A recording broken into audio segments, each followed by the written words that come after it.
But yeah, Murrow, we're just watching some Nerdrotic. Are you familiar with who Nerdrotic is? I'll ask you when you come on, but I'm gonna let Nerdrotic play while I get Murrow into the Discord. Coming particularly from Tinseltown. But every defeat is an opportunity, and hey, let's use Hollywood's language here. This can be a teachable moment, because Hollywood, this is why you lose. Let's talk about being queer in America post-election. How are you feeling? Feeling not great, but also hopeful, knowing that I have our community. I feel more invigorated than ever to be surrounded and uplift my community. No matter what's happening in the political climate, I will always be there for my community and will always try to help organize and uplift one another, because it is scary out there. And we need hope, and hope is the most important thing. And we will survive. We will get through this, even though it's very scary. Community, and community. Adult pretenders. This is why you lose. Come on. Go vote blue. And if you disagree with this sentiment, just hit the unfollow button. I don't need your business. If you don't like it, don't watch it. I had to switch because my hubby doesn't want his pick on the internet. Oh, okay, I got it. No worries. Especially my daughter. I'm trying to invite. I worked hard as hell to elect the first Black Asian woman president. We are the only 248-year-old multiracial, pluralistic democracy in the world. And shall we keep it? For some reason, Murrow's name's not coming up in the invite list, so that's what I'm struggling with right now. Where is he? There he is. Okay, I got him. That link isn't gonna work yet. I have to give you permissions for this channel real quick.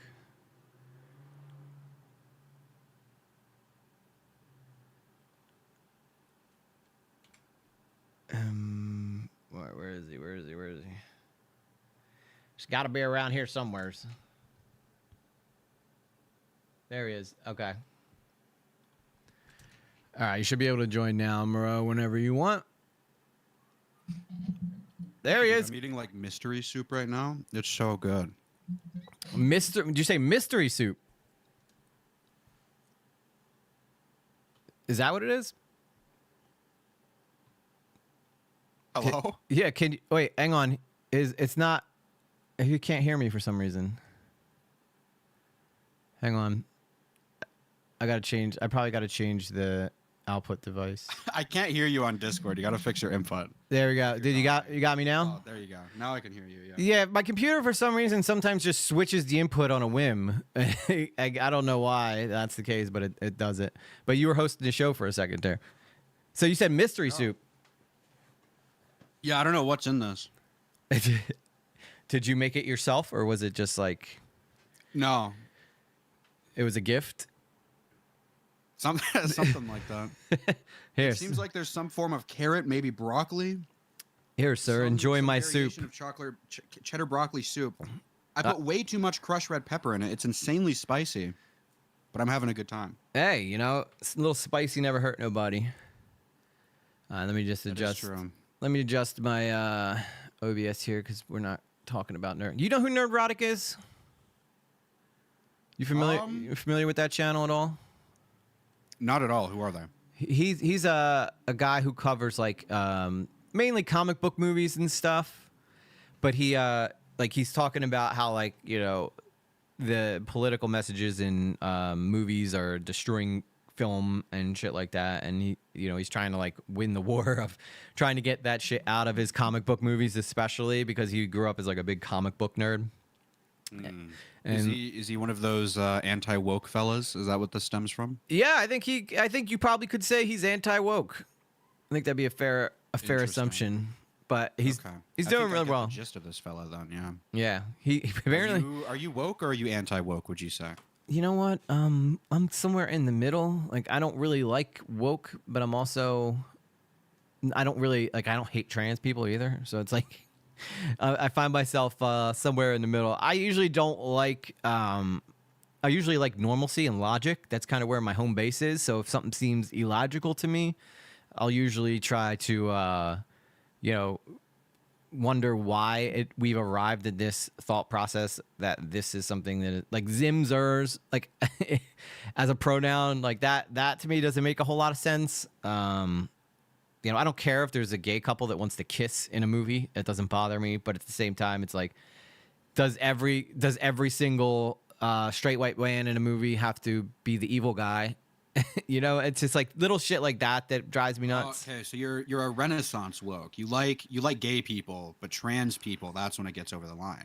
No, trans people don't even bother me either. It's when like you okay, so here's a classic example for me. All right. I know you're on the younger side compared to me, but you ever see the movie Aliens with Sigourney Weaver?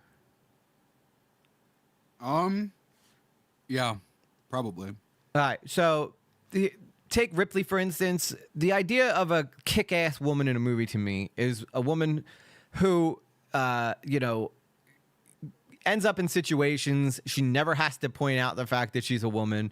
She just kicks ass. You know, she can provide herself, you know, she could show off her feminine side while at the same time kicking ass, as opposed to what seems to be like the narrative nowadays, which is, you know, oh, you know, we have to show how much more smarter and tactical the girl is than all the other men in the movie just to make a point, when, you know, it's and it seems so incredibly forced. A good example of this maybe the like Captain Marvel would be a good example of this. Yeah. So it's just. Have you played the Tomb Raider trilogy, the new one, the reboots? I haven't done the reboots, but I played the originals. Like I know the reboots are really good. They're a really good example of I think what you're talking about. Because like in the first one, the Tomb Raider girl, Lara, right? Yeah, Lara. She's never killed before. She's never shot a gun. She's never done any of that. And like the first time she kills some guy, she like throws up, and her like killing animations, like her melee attacks, are super slow. But throughout the games, they get faster. Like you see this like normal girl slowly become like a killer, an evil killer, some would say. It's awesome.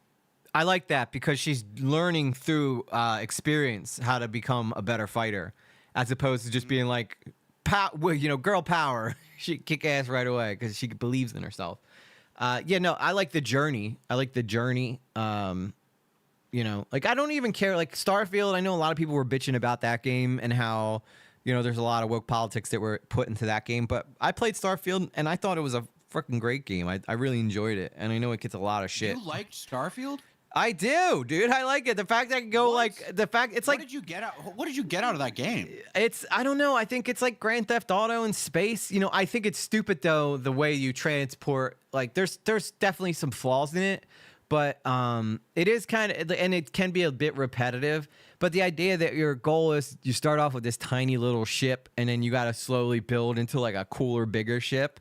Let me pull up my Steam. I'll tell you how many hours I have it on that game, okay? I'll tell you how many hours I got until I fucking couldn't stand it and I uninstalled that shit, okay? All right. Where is it? Starfield. See, I played it on Xbox. 2.5 hours. I passed. I got right over the cutoff line to where I could refund, and I was like, "Fuck this shit," and I abandoned it. Okay. Dude, I was laughing. I was reading on Reddit. So many people were like, "You get into the okay." So here's where Starfield definitely fucked up big time. You get into the ship and you take off, right? And the first time you're in space, you see like that little blue dot where your navigation point's supposed to be. But they don't tell you that you're supposed to use like buttons to like fast travel to these points. So a lot of people will just start flying to these points, and it you know, it's space, and I guess in a way they try to be somewhat realistic in it. But these guys, I was on Reddit trying to figure out. I'm like, okay, so where do I go from here? Because I was like, this obviously I can't just fly here, and you can click buttons, but they won't work until you actually go into the menu and go to your maps area. But there was a guy on there who was like, guys, I've been flying for 8.5 hours towards this planet and I'm still not there yet. Is this like ultra realistic, or am I doing something wrong? And I was just dying laughing because the guy's probably just said it, and he was probably sitting there for like the first 2 hours feeling like, you know, all right, I'm going to this planet. And then 8.5 hours later, he probably walked away and he still wasn't there yet. Bethesda seems to have this issue with their games where Bethesda seems to have this issue with their games where they need your character to be like insanely important all the time, right? They need your character to be super, super important to everything going on. And I think it started with Skyrim. Because in Skyrim, you're the Dragonborn. You're like one of 5 Dragonborns in existence. You're insanely important. You're going to save the world. And then in Fallout 4, the game after that, right? Your character isn't so much important as in a title, but without your character, the world stands at like this standstill. Like they don't go anywhere. You have to get involved and you have to do stuff. The world revolves around you, I guess, is the thing I'm trying to say, right? Yeah. And Starfield, very good example of this. The world revolves around you. The world doesn't exist without the player character, right? And I think that's what I hate most about it. I get that. A lot of other RPGs, the world, like it's a world that exists and your character just happens to appear in it, right? But in Bethesda games, or at least more modern ones, it seems like the world appears around you and the world revolves around you and only reacts to you and nothing else. And I hate that. I think we need to ban Bethesda or something. We need to do something, okay? I love this thought process though, because you're right in that you don't see anybody else talking. They only talk to you, and then the game starts off with you basically stumbling upon some thing that all of a sudden makes you the only person who can find these artifacts that are spread out throughout the galaxy and shit. Although the one thing I do like about the game too is that like if you do messed up shit in front of the girl, she starts to hate you, and I thought that was kind of a nice touch. If you rob somebody or kill somebody in front of her, she's like, "Don't talk to me," and then but if you play cool and stuff, she'll be much more open to have like communications and like help you in some way. But you can also go do shady shit by being like, "Hey, wait here. I'm gonna go rob this guy, but I can't do it in front of you because if you see me do it, you're gonna hate me again." So I thought like little shit like that I thought was cool. Yeah. But I don't know. I mean, I'm mainly into VR games now. Like that's kind of where I've moved over. Like now the fact that you can take anything that was made on Real Engine and turn it into a VR game. I've been playing so many different stuff in VR. Because it's, you can't look for more of an immersive experience. As a kid who had nothing but, Mario Brothers on Nintendo growing up, it's like the idea of being able to strap on a headset and step into Resident Evil 2 that I first played when I was in middle school and getting a chance to like be Leon. That shit to me is like worth its weight in gold, just for that nostalgic experience of being able to walk through the halls of the Raccoon City Police Department. Mm-hmm. Have you ever dabbled in VR? I think I might have tried it once. Definitely not my thing. I'm blind in my left eye, so I can't really do VR. It's not super. It's not made for the the visionally impaired or whatever the term is. So yeah, that makes sense. I don't think, that sucks. I'm blind, but the I games can look really interesting. But I just get super motion sick. I think I tried my friends once. I just didn't like it.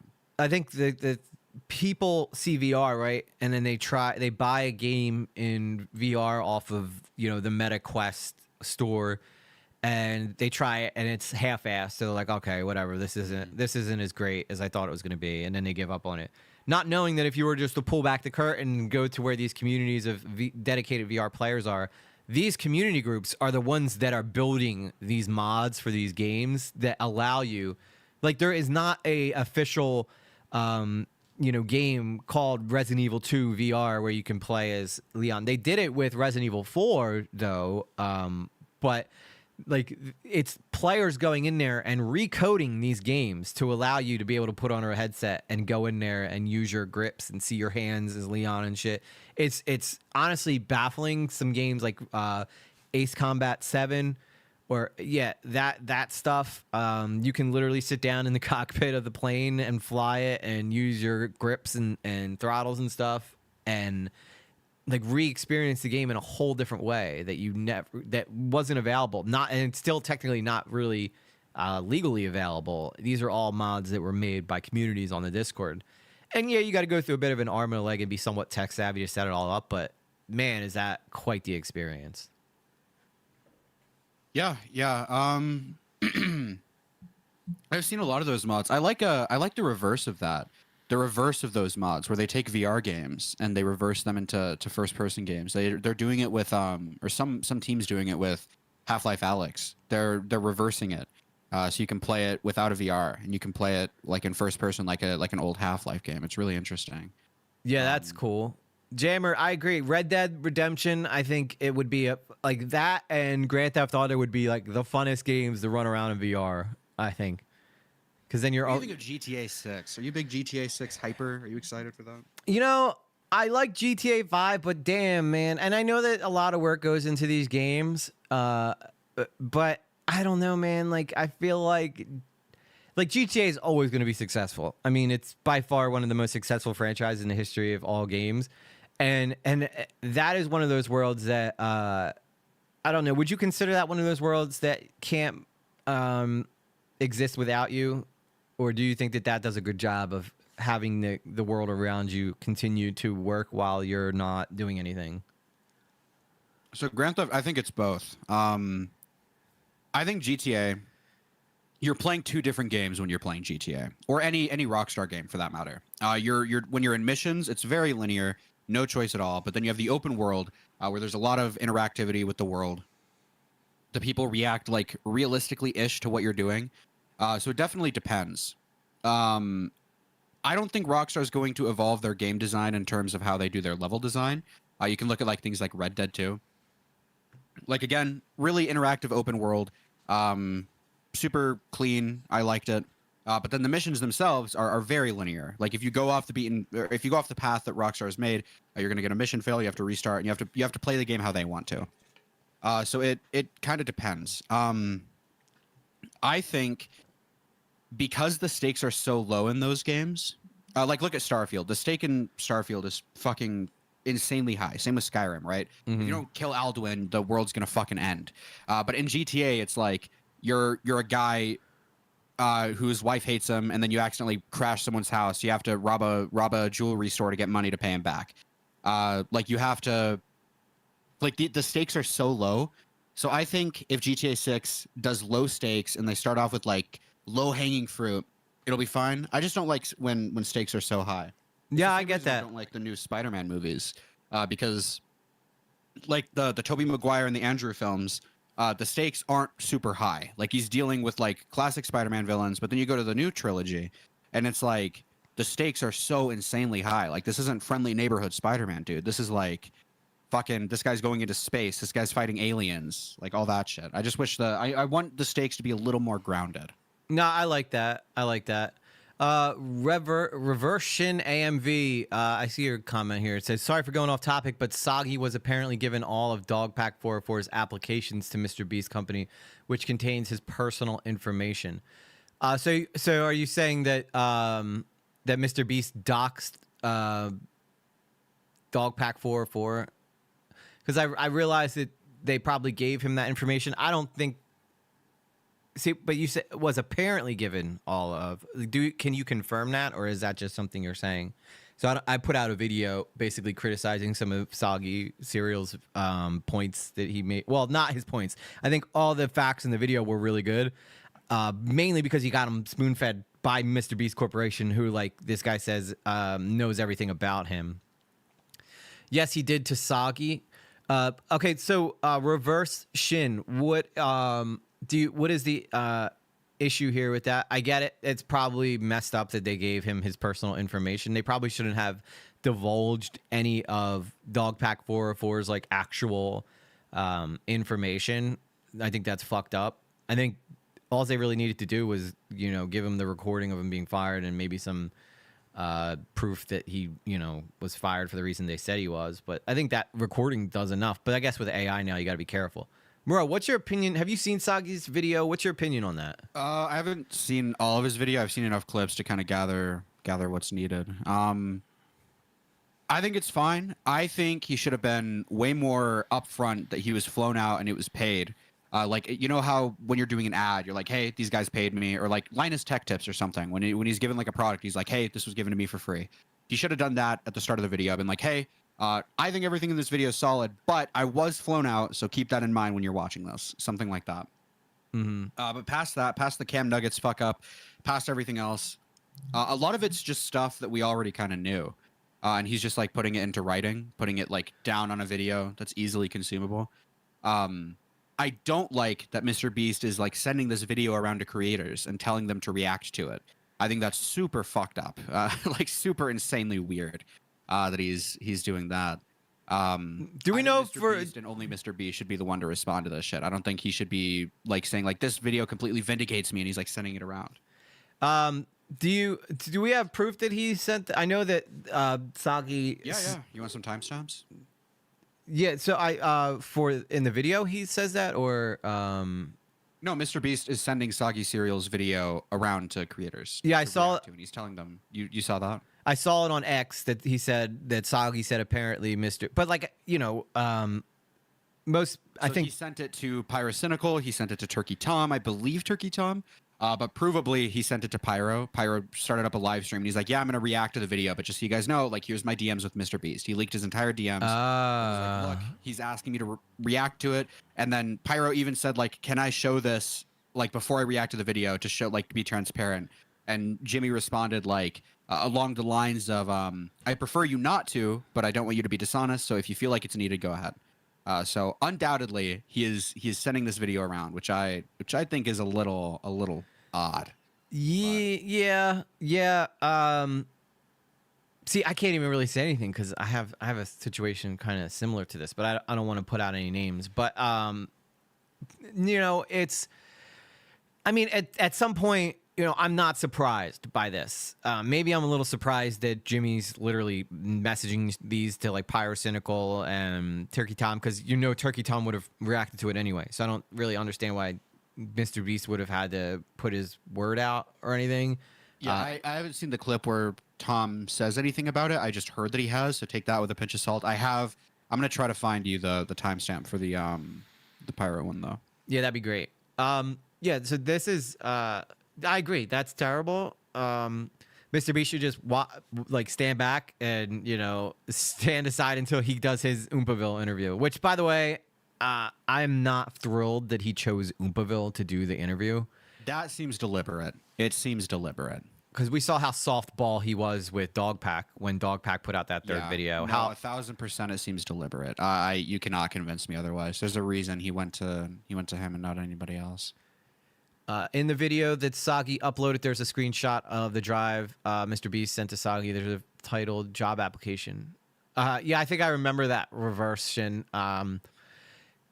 I didn't think that they would put personal information. Like if Dogpack's address and shit in there, that's messed up. Like they should not have that stuff. But we already know like his full name, which I don't know. Did he give us that? Or I think he I can't remember Dogpack ever fully saying my name is Dawson French, but we know that.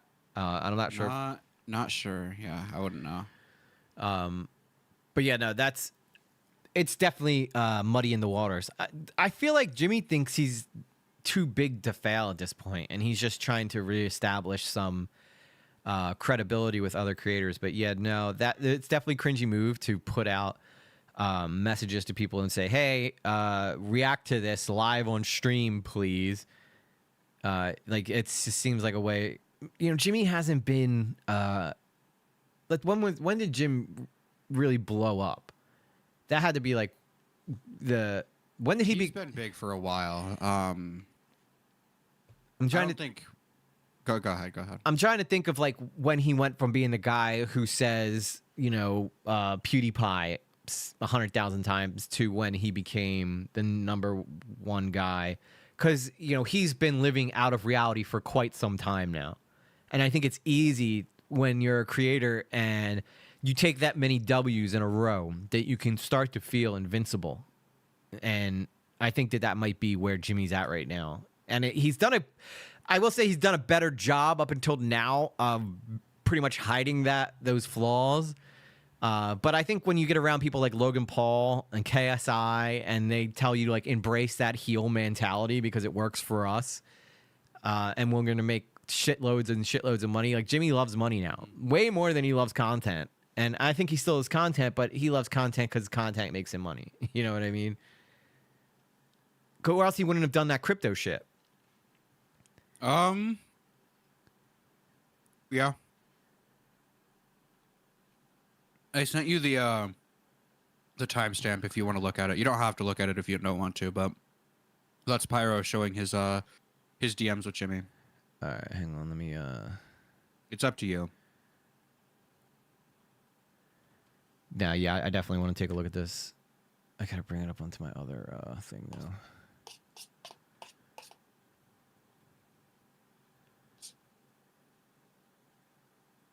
How do I get back to my voice chat? Okay, there we go. All right.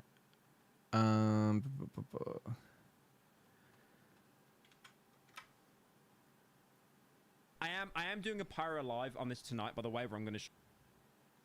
Oh, let me get it back up on stream here.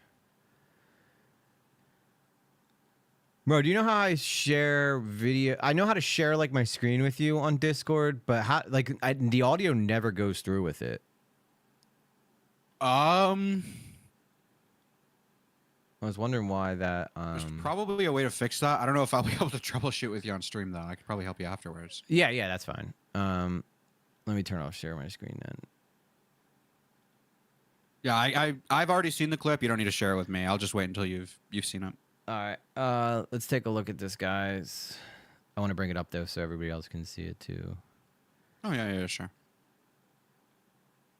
Unfortunately, I do all this shit myself, so it takes a little bit.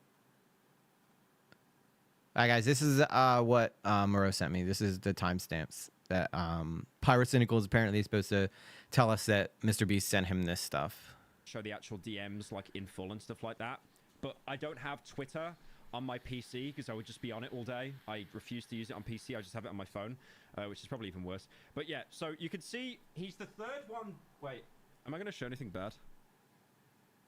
No, I'm not. Okay. So he's the third. Wait, let me cover it. Finally, He's another the third Soro one stream. down there.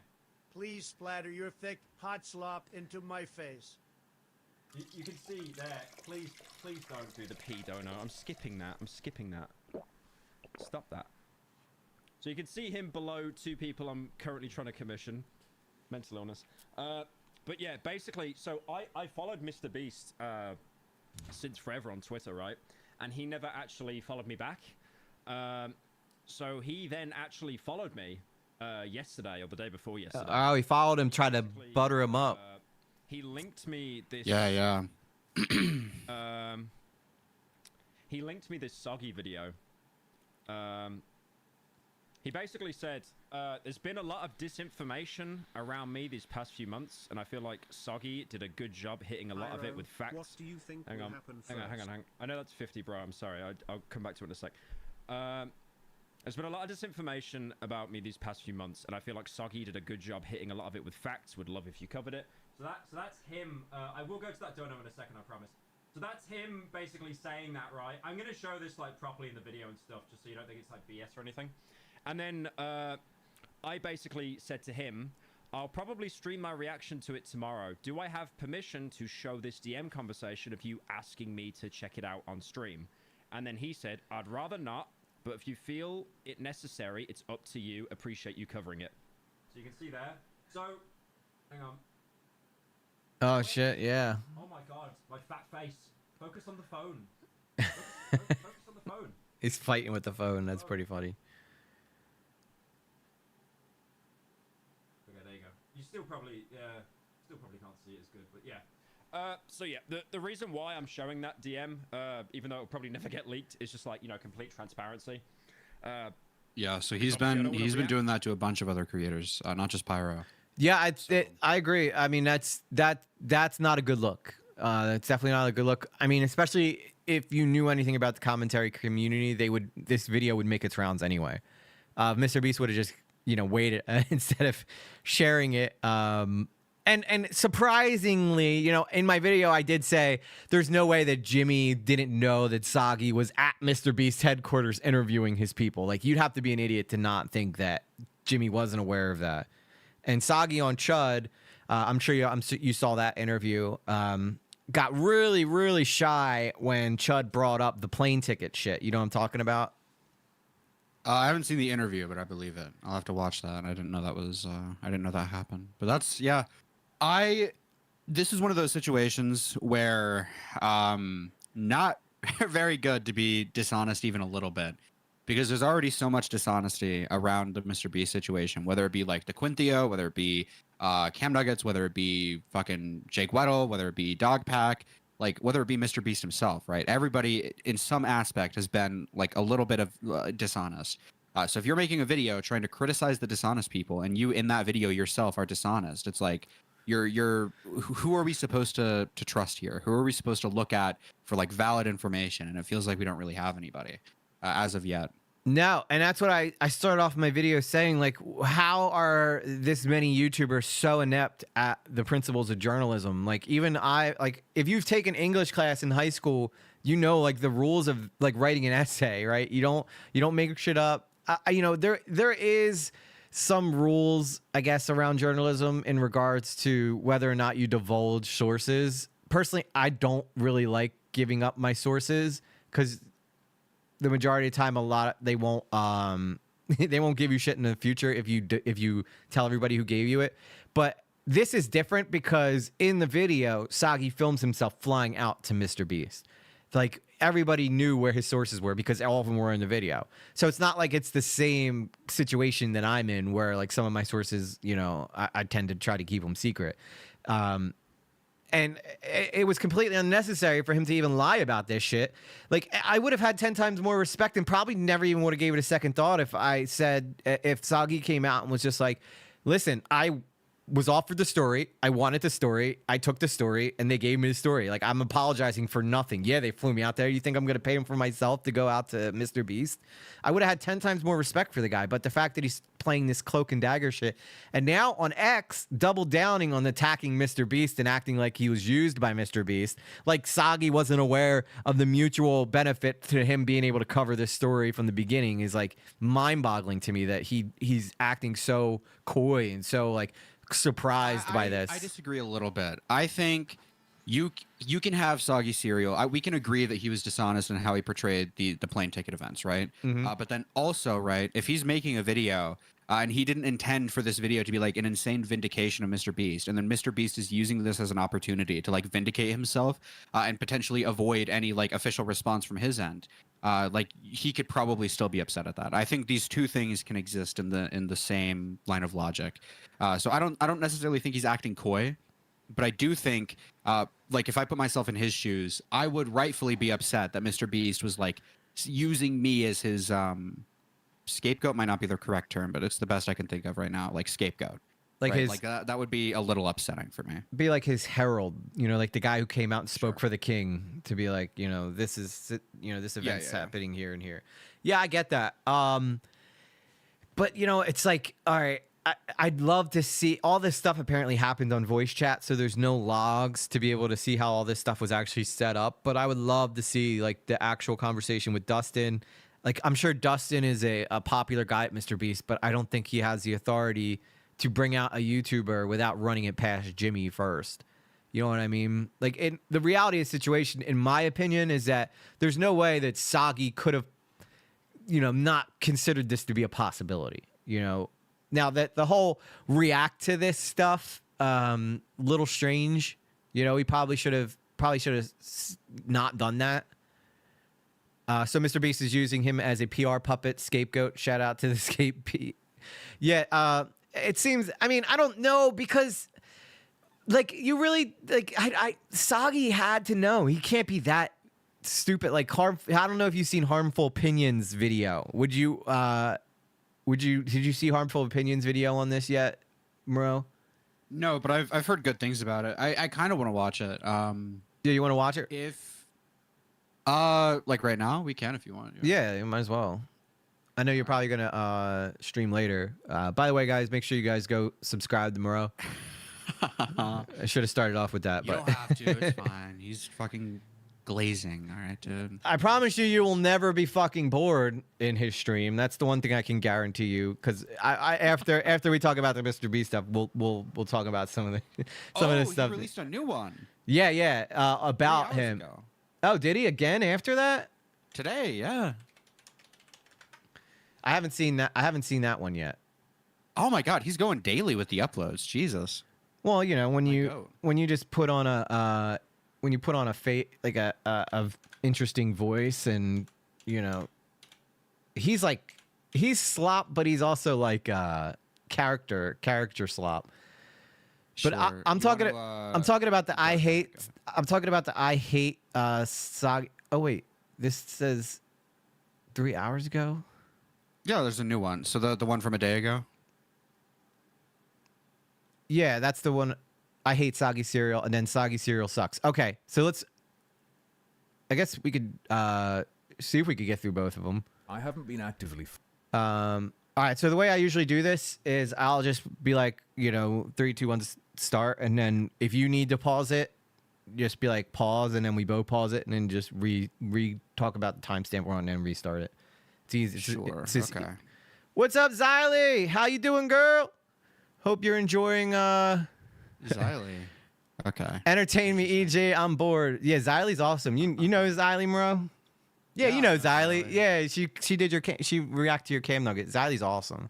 She's been one of the few creators who've been super nice to me, which is a lot of people give Xylee a bad rap and say she could be Xylee mean. is evil, but only behind the scenes. Okay? Publicly, she's nice. Behind the scenes, she's like evil and fucked up. Well, but nobody knows about that yet. Okay, big video, big content coming soon. Okay. That's yeah, all I'll say. I know how to share my screen, Xylee. The problem is that the audio doesn't go through with the screen, so that's why I haven't. That's why I'm not doing the shared screen. Are you streaming the application? So are you streaming YouTube when you do it? No, I'm not. That's probably what I'm doing wrong then, isn't it? Yeah. Here, I'll I'll show you here. Yeah, you could share with me, can't you? Yeah, I'll show you what to do. So when you're screen sharing, right? Where's the change windows? So you wanna stream the specific window that you want to share the audio from. So like the state of internet culture. So I'll do this one, go live, and then I'm streaming this, right? So whatever audio is on Google Chrome is going to be what shows up. Oh, okay. So try doing that. If you can't, then we'll just do timestamps. That should work. All right, so we're gonna share screen, and you said do okay, so I'm not using YouTube app. That's why this isn't going through. I'm using Opera GX as my. Yeah, so stream Opera GX.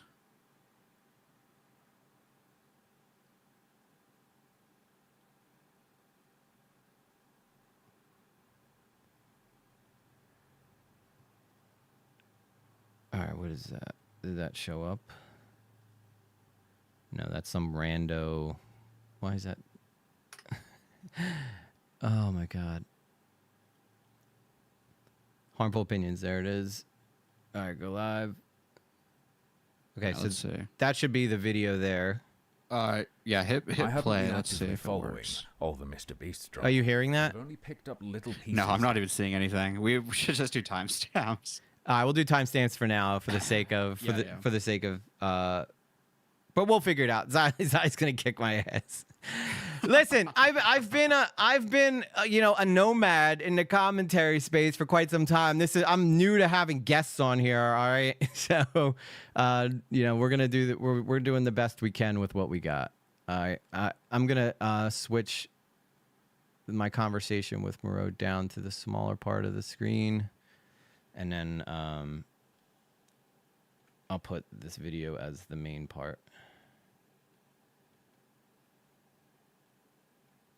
Whenever I fuck up OBS, I just say, professional streamer guys, don't try this at home. All right, I'm ready to go at 0. All right, tell me one. 3, 2, 1. I haven't been actively following all the Mr. Beast drama, and have only picked up little pieces here and there so far. Please do, Xylee. I thought a big old video that popped into my recommended bar called The Truth About Mr. Beast and Dogpack 404 would be a wonderful way to catch up on all of it. Turns out, I didn't really take in any of the accusations or rebuttals though, as I found myself much more interested in Soggy Cereal, the video's creator, himself. You see, prior to watching it, I checked out his Twitter feed, where he mentioned a couple times in a thread that he felt used. supposedly because Mr. Beast is spreading Soggy's latest video to shield himself. Now, that struck me immediately as an extremely suspicious choice of language. To feel used, taken advantage of. It implies some sort of relationship. Dear listener, imagine saying that you feel used because a stranger shared your video around. So, I scrolled his replies a little bit and found this tweet he posted a day after publishing a now private... I'm ready to learn, Xylee. Ready to learn. Ready and willing. Mr. Beast's critic, Dogpack404, on October 13th. I guess Mr. Beast decided to follow me after I published my video, he said. No idea why I should be in control for who he does/doesn't follow, but okay.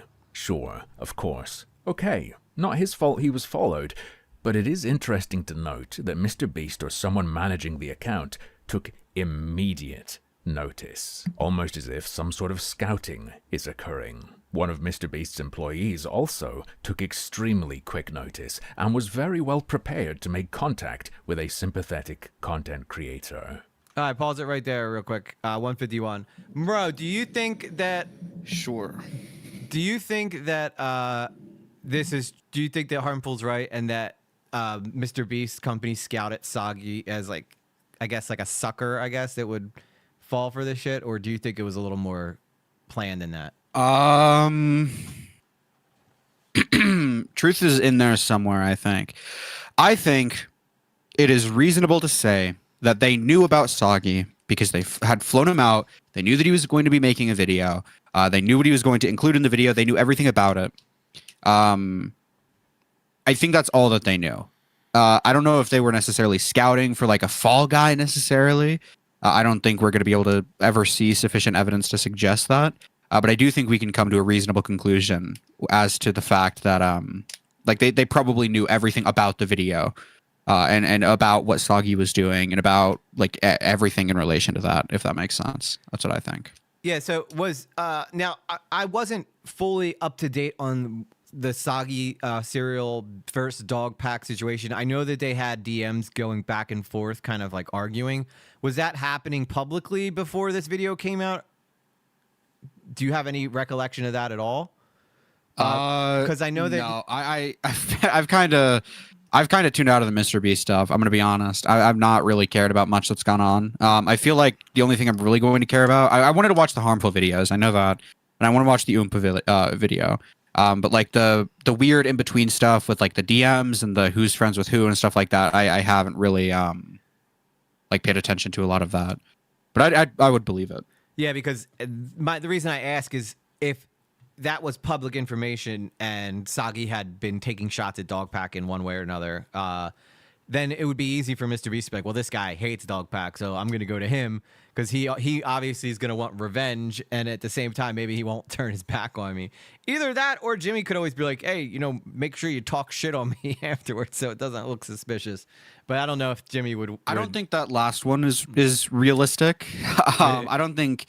It would be like comically fucking... evil to be like, hey, when you're done with this video, make sure you fling a little shit my way so people don't know we're in cahoots. I feel like that's a little too far. You never know. It could be the case. Who knows? I mean, Mr. Beast knows YouTube better than probably anybody, so he might know the audience. Like essentially, his success is from knowing what the audience wants. You'd have to imagine that could probably transfer over into the psychology of the audience as well, and knowing how to like kind of cover his tracks a little bit. But all right, let's continue. I'm at 151. All right, 3, 2, 1. Hey, Soggy. I'm Dustin Harris. I've been working at Beast for about 6 years now. I saw your slop video and wanted to help set the record straight about some of the misinformation online. To be clear, I think there's a lot of fair criticism out there, but at this point it's majority misinformation and slander, not just against Jimmy, but against the work I do and the work my colleagues do. Soggy Cereal Okay, describes Dogpack was mentioned 3 in times in his video as Soggy's having, slop quote-unquote, video. gone rogue. But he seems to me to be in lockstep with his employer, having contacted Soggy Cereal within a day of the Mr. Beast account following him on Twitter. I know this because Soggy included a date in one of his screenshots of his conversation with Dustin, which was October 14th, one day after the soggy slop video was posted. Damn, Mr. Beast's lackey was right in there, providing all sorts of video evidence and goodies lickety-split. Goodies including expensive flights to help him make a better video, and apparently hotel accommodation. No, I am not joking. And no, he did not mention this financial connection to a source of his coverage in the video itself or the description at time of writing, instead opting to include a silly little pretend sequence of booking a flight.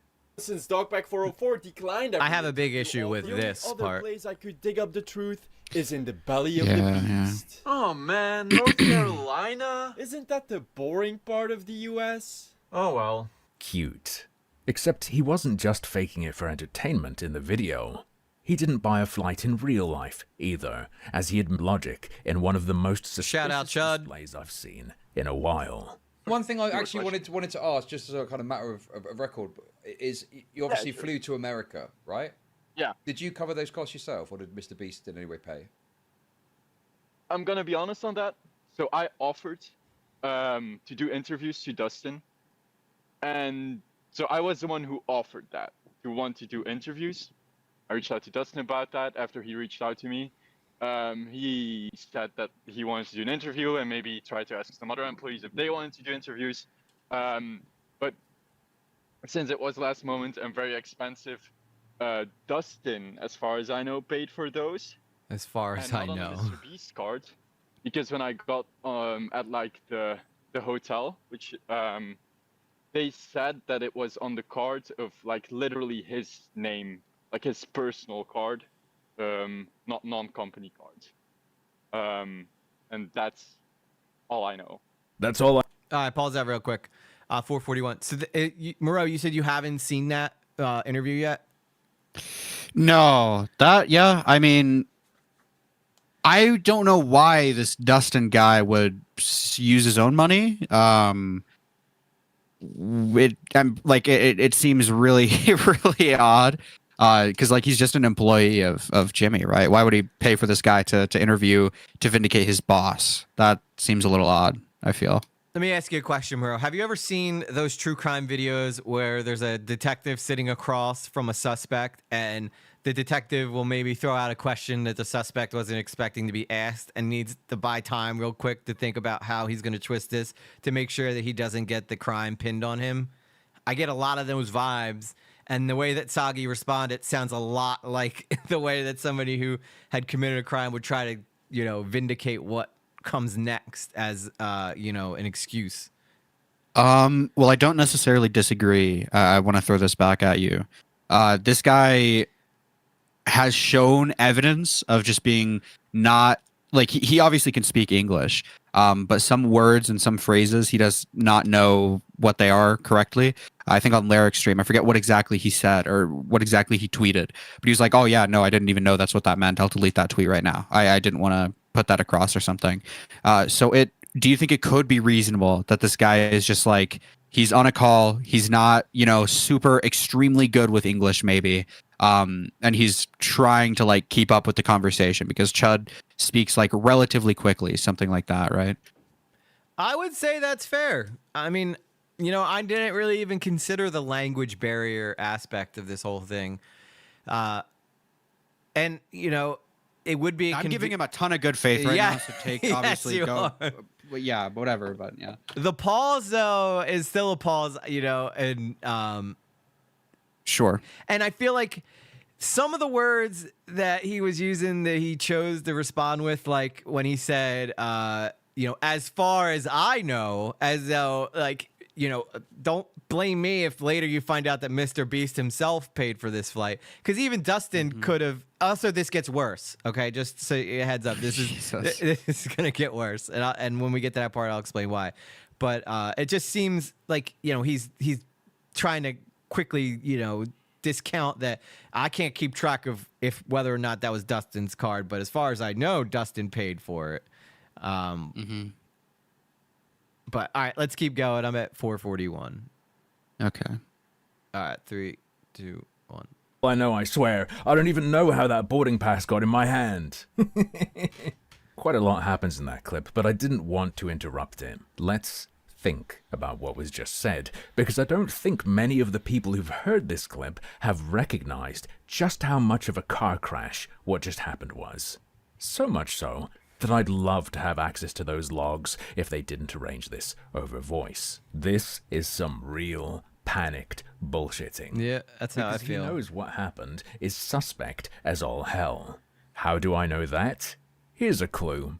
In Soggy's conversation with Dustin, where did he tell us the idea of him flying out came from? I don't think that was made clear at all. In response to being asked if he paid for his own flights, Soggy emphatically states twice that he's the one who offered to do interviews. So does that mean Soggy's the one who suggested flying out to them? That would be crazy. He told Chud seconds later, remember, that he's too broke for that. Plus, we know from the screenshots he shared of his conversation with Dogpack 404 that he's happy to conduct interviews via the web. This all means that if Soggy was the one who suggested flying out there, he was fishing for money to be spent on him by a source who he knows was likely scouting for someone like him and who wants particular outcomes from cooperation with a video creator.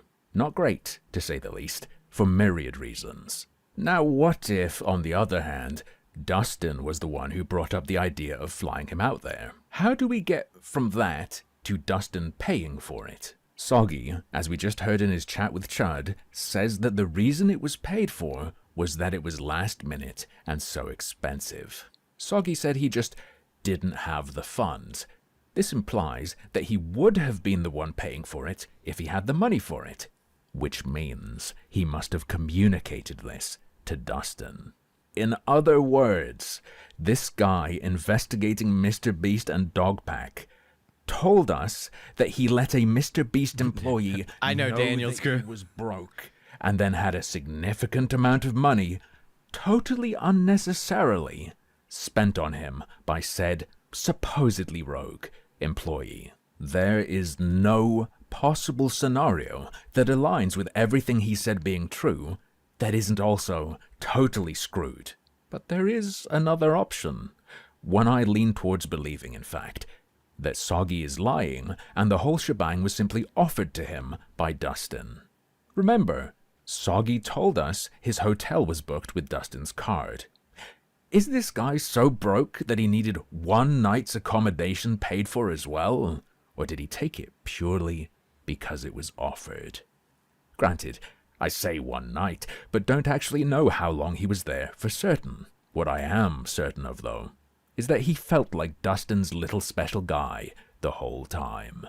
Just in case Soggy ever ends up rubbing his two brain cells together over what I've just said, I think it's worth explaining that if it was offered to him and he accepted because he was broke, that doesn't mean it was paid for because he was broke. Those are two very different things. Pause it real quick.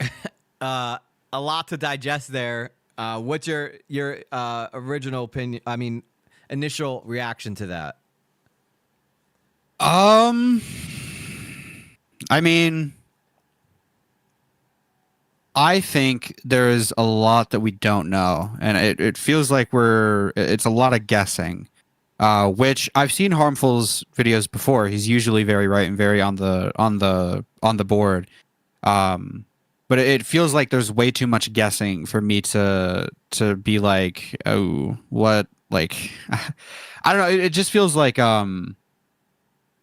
it feels like we're taking a lot of jumps and we're taking a lot of leaps and we're taking a lot of guesses. To me, does that make sense? I think he's taking it. I think he's looking at this from like an almost like super realistic standpoint, where like anybody, you know, and yeah, I guess there are some conspiracy-esque type vibes to the way that he's breaking this down, but you know, if you were someone, I think that what Harmful's doing is he's putting himself in Soggy's shoes, and why this is all going on.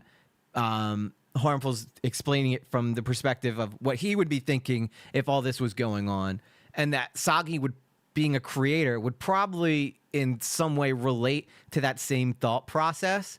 And for Soggy to randomly all of a sudden not even consider that as a possibility seems incredibly disingenuous. Let me ask you something, MROW. you're in Soggy's shoes. You get a call. This Soggy video never happened. You get a call from or a message from Dustin. Dustin's like, "Hey, MROW, I saw your coverage, or I saw you bitch out Cam Nuggets. We thought that was great. We love to fly you out here to do some interviews, or just kind of be like, man, it really sucks that the employees haven't really gotten to tell their story, almost like baiting a hook, being like, ask us for interviews, right? It's because, that was the way that Soggy sold it too, was that, Dustin was complaining that the employees at Mr. Beast weren't getting an opportunity to be heard, which would be a perfect opportunity for you to be like, well, I could do it, Nobody in their right mind would think that this story is going to go anywhere anytime soon. It's still by far the biggest drama of 2024, in my opinion. Next to maybe Mama Max. That one was pretty crazy. Do you think too. anybody would say no to that though? Like to get flown out and just to interview with like no obligation of like, hey, we're gonna fly you out. We'll pay for your hotel. You interview us. We have no expectation for how you're gonna do things. No expectation for anything. We're just going to pay for everything and try to have you be unbiased as possible. We don't want you to pay any money. We don't want any of this. We want you to just come here, try to be unbiased, talk to whoever you want to, and then go home. Right? We'll pay for like maybe 2 days of you being here or whatever. But we're not going to go past that. I feel like that's a pretty easy yes, especially with Soggy Cereal. He's only been doing this for about a year or two, right? And he obviously wants to grow. This seems like it would be a massive opportunity for him, right? Yeah. I feel like it's a no-brainer to say yes to something like this. And I feel like the issue that he's gotten himself into with this is he didn't realize the optics of it. He had someone from Mr. Beast DM him. He was like, "Oh my god, this is massive. Wait, I can get flown out from Europe to America for free with paid stay, and I can interview your employees on a video that I was already going to make. I don't know for sure, but just in this fucking gay thing I'm making up, right? Like most likely he probably would. Yeah, like it seems like this is just a no-brainer. Like, yes, holy fuck, this is a massive opportunity for me. And I think only afterwards did he realize, oh, that looks really bad if it comes out that they gave me money, even if the money went to like planes and hotels and stuff. That looks really bad. And then it looks even more bad when Mr. Beast is sending this video around, and it looks even more bad when I'm caught on live streams and awkward little scenarios, right? Mm-hmm. So, which is why, kind of going back to the beginning thing, when he's like, I feel like I'm being used by Mr. Beast, I feel like he's really trying to hit that home, because he's probably caught into a situation where people know that his flight was paid for, but he's trying to come off as like he wants his video to still be heard, right? So he's like, okay, yes, the flight was paid for. He doesn't even have to admit that necessarily, but then he's like, okay, Mr. Beast is sending my video around. I don't like that. The video should stand on its own. He needs to respond on his own. Something like that. Does that make sense? Yeah. I definitely think Mr. Beast sharing a video around sucks for Soggy. At the same time, it doesn't excuse him from portraying in the video like he he put the book now. And even though that was probably just a cute thing he probably wanted to throw in his video as like a filmmaker or whatever, it's a little B-roll clip. But the intention behind it is that I'm flying out there and I'm going to find out the truth. Not that they're flying me out there and they're going to tell me and hand me on a silver platter with the truth. Again, I don't think this changes any of the information in Soggy's video. And let's say you're right and that it was all their idea, to fly him out there and bring him out there and do all this stuff. In my opinion, that would say, would I go? Hell yes, I would go Daniel's crew. I don't think there would be a single YouTuber out there who wouldn't take this. Maybe even Dogpack, I think, if they gave him the opportunity to come out, would do it, even though they probably hate his guts. It's just good business, It's especially if you're a journalist. This is like the scoop of at least the second half of the year. Aside from talking to Mr. Beast himself, which Oompaville got because Oompaville's much bigger. It doesn't excuse him, kind of portraying it like it was his idea to go. And at the same time, though, like I get the situation Soggy's in. Would I say that I would do it the same way? Maybe not. But you can't admit that, I'm sure them rolling out the red carpet for Sagi, as I think Harmful Opinions said, like, you're their special little boy or some shit like that. He had to feel like they probably were like, can we get you anything? They're probably buttering him up, but at the same time, they're standing on truth. So I don't think that they really care. And Jimmy, I guess maybe I don't personally have too much.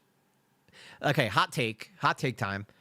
I don't really care that Mr. Beast is sharing this video with creators. Asking them to react to it, though, maybe that's a little cringy. But sharing it around and saying, yo, I think, you guys wanted to know what went down. This is what went down. Because I don't think that changes the factual information in Sagi's video, which is true. And even though, yeah, we knew this, most of us who've been following this story, we knew all this shit. This is like that receipt that kind of just nails that final nail and being like, yeah, we know for sure that this is how it went down. Now you want proof? Here's the exit interview with Dogpack getting fired. Oh, and by the way, just so happens the person who fired him was the same person that he made a hit piece on in video 3, LaCoya Hill. Like this is twists and turns in a drama that I know I've only been in drama for a year, but damn, dude, this is like the twistiest, turniest story ever. It feels like nobody's clean, which again is kind of rough when you're trying to figure out what exactly is going on here. Well said. And that is a perfect way to represent this. Nobody's fucking clean in this situation. You go cover Mr. Beast, guess what? You're like, this is the first time where I think that maybe Dogpack and Rosanna would actually have a point that this might be a sweeper for Mr. Beast. And that might have compelled Sagi to want to start ripping Mr. Beast. And maybe he went into this just searching for the truth. But I personally, if Mr. Beast was sharing around a video that I worked really hard on to get to the bottom of the truth, and I was like, yeah, that information is, I know it's airtight because I vetted everything, talked with people. I don't think it'd bother me as much as Sagi's trying to make it out to seem like it's bothering them. Does that make sense? Mm-hmm. Yeah. All right, we can keep going. I'm at 8:08. Sure. All right, 3, 2, 1. The two cherries on top of this diarrhea sundae are that he thinks it couldn't have been beast money spent on him because he's apparently never heard of reimbursement of business expenses, and that he's either genuinely severely retarded and doesn't understand why all this should absolutely have been disclosed to his audience, or he's evil and scrambling for excuses. Check this madness out. That's fine. I don't necessarily think that's an issue, but I don't know if I maybe missed it. Was that said in the video, or is it somewhere in your description, just to really get it clear that happened? No, it's not in the video. No, sure. I mean, obviously, it's up to you. I would say that just putting that in there somewhere, like as a comment or a thing, would probably just in case it comes up, like that could be a line of attack, right? Like you were paid to go out there. Yeah. I think what I might do is, like, I'm obviously gonna have some. I don't know if I can say this, but I'm obviously gonna have some interviews or whatever with people, and I'm 100% sure that they're gonna ask me this question, and I'm again just gonna be transparent about that. It was a comparative, Daniels. If he wasn't saying he's evil, he's saying there's two. Like, I think he was hinting that he's retarded. And so I feel like it's gonna spread around like that, and if not, then I'll put it in the description. I am genuinely stunned. In the name of transparency, he's holding off simply adding a line disclosing his financial connection to a source that he heavily relies on and trusts in his video, because he expects his disclosure to be spread via interviews with large creators. And then if that doesn't happen to his satisfaction, he'll enact the labor of adding a sentence to the video's description. What in the hell is wrong with this guy? Accepting such major favors that can benefit you financially, make the video better, make it pop off, aside from just saving you the cost of a hotel and flights. Accepting such major favors from an interested party in your investigation is bad enough, and I would greatly prefer no one did such things. But if you disclose it, the public can at least take that into consideration. Make any attempt to obscure such arrangements, though, at all. And that part, specifically the hiding of it, is a hammer to the skull of your credibility. And in light of my newfound utter disbelief of anything this guy says that isn't backed up with concrete evidence, I'd like to share another beautiful little snippet of Chud Logic's interview. Jimmy didn't he didn't know who I interviewed. He didn't know, he knew that Dustin was like, talking to me and stuff. Yeah. To some extent. Thanks for telling us that Mr. Beast was in communication with the guy who paid for all this stuff and knew you were chatting. I pause it right there. I'm at 11:21. Did you hear that part? Yeah. I mean, like I said, I don't think there's a world in which Jimmy didn't know about this. But I guess that does confirm that he did know. Yeah. I mean, and that's essentially. I know it's not a smoking gun per se, but I mean, you heard it from Soggy right there. And by the way, applause to Chud for being able to get Soggy to divulge all this information without even Soggy realizing that the question itself was, Chud has a way of asking these questions and getting this information out of people without them even realizing that they're giving this information out. But then again, Soggy was also volunteering this stuff out as much. But I think he was trying to protect himself or try to. I feel like almost even though Chud wasn't attacking Soggy, Soggy sounds incredibly defensive during a lot of this interview. Is that just me? Maybe. He just couldn't. Maybe he's just not prepared for the interview, something like that. There, like I said, I feel like there's just so much that we don't know, especially about Soggy. Why did he think it was okay to not include that he was paid to be flown out and stuff like that, right? I don't know if he's ever said that. Was it just it didn't cross his mind? Was he doing it on purpose? And then even the fact that he didn't include it in, does it, if he's truly unbiased, completely unbiased, does it really matter that he was paid to fly out? I want to find out answers to those. I feel like that's what that's what I want to know more than anything. Because if it doesn't really matter, then who cares? What's the point of this, right? But if it affected his credibility, then obviously we should be taking a second guess on everything that he's saying. Yeah. By the way, that was Miss Lately's alarm. That wasn't EG's alarm. Yeah, I mean, here's the thing is, I as someone, a lot of us YouTubers, right, we don't go to journalism school. In a way, we are journalists. I don't know if you saw Stephen Asock's interview with Chud, who was a former Rolling Stone journalist, but he made the claim that, YouTubers are journalists, whether they want to say they are or not. And, it's important that we get our information and our sources correct. But we don't, most of us don't go to, my camera froze. All right, hang on, I'll fix that. But yeah, right on my pacifier. But yeah, so even though we aren't technically journalists, we are technically kind of held to that standard of, truth and divulging. And again, though, I'm with you in that if I was in his situation, I wouldn't have cared. I would have been like, yeah, they flew me out there. Why the hell would I pay for that myself? If I'm coming out there to interview him, and they're offering to pay, why the hell wouldn't I take that? But Soggy goes on to say, the hotel told me that it was Dustin's card, right? And his name was on it.